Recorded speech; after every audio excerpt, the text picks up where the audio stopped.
5 most expensive NFTs that will make you think that why do people spend so much money on art? On the number 5th position, we have this guy. This sporty guy has been sold for $7.67 million.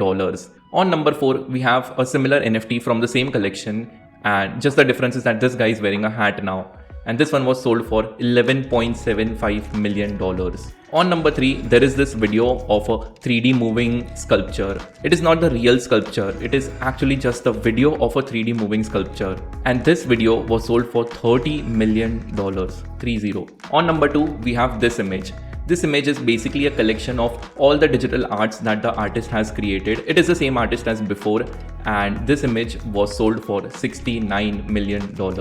And on number 1, and probably the most minimalistic art out of all of them, it sold for $92 million, and it is this. It's called the Merge, and this is just what the NFT is. That is all.